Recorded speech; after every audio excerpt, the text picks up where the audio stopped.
One of the most frequently asked questions when it comes to lawn care is how do you fix dog spots, or how do you prevent them in the first place? So today let's talk about fixing those spots in just a few seconds. There's a couple easy ways.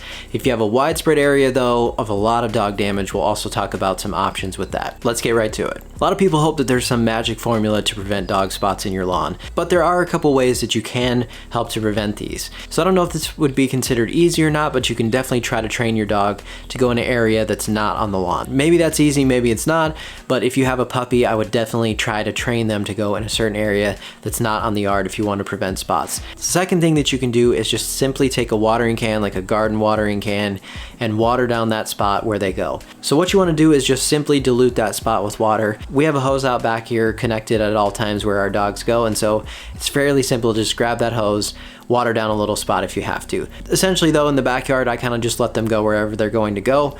We have small dogs, they don't create a lot of damage, but I kind of come to terms with it knowing what's going to happen, that I'm not going to catch all these spots all the time, and it is what it is. They can also be fixed. How do you fix them? How could you simply fix these in a few seconds? Let's go out to the front yard and I'll show you a couple methods. All right, so here's a couple of dog spots out in the front yard. These have been there for probably a couple weeks till you're starting to see the grass on top decompose a little bit. But what I'm gonna do is use this Pro Plugger tool. Now this tool is going to allow me to cut out this dead section in one little plug and move it to another area of the yard and take a good section of grass and move it into this section. Yes, you are moving this dead material to another section of your yard, but if you can find a spot that's pretty inconspicuous, you're not going to notice it that much. Also for me, I'll be doing my fall work pretty soon, so I'm not worried about one small little section. I can easily fix that as well later. But if you want a really quick fix, all you need to do is remove this plug, move it to a different area, take a good plug of grass, and move it to that dead spot. I'm using the 4-inch ring on the Pro Plugger, so I have a 4-inch plug. This is gonna make sure that I take the roots from that old section and move most of them into this new section. Now, like anything that you transplant, you're going to want to water this after that so that you try to minimize the stress of cutting that out of the one section and moving it to the dead spot. Now, if you live down south, most likely you have a grass that spreads.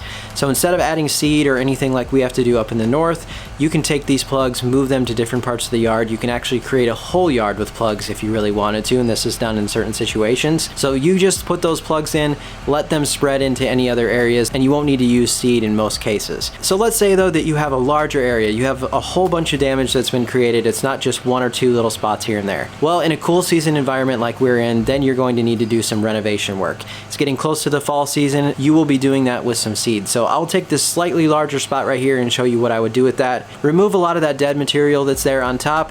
You need to make sure that you can see the soil so you can put the seed down and it actually touches the soil. So remove that dead material, sprinkle your seed on top, press that in very lightly with your foot. It's just gonna make sure you have good seed to soil contact. I'll put a little bit of water on this, and then most of the time I will also cover this spot with something.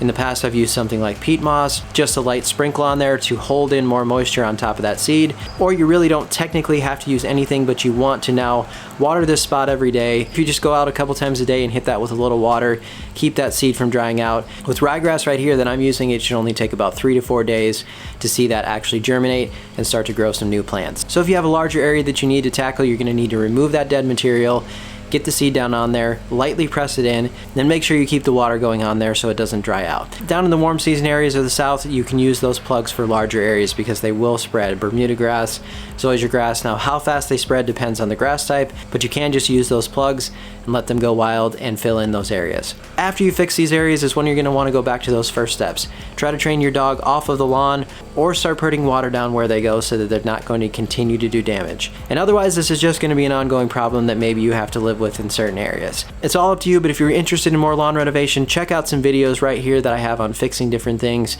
It's almost lawn renovation season here in the fall for cool season grass, so get ready for that. Thanks so much for watching. We'll see you next time.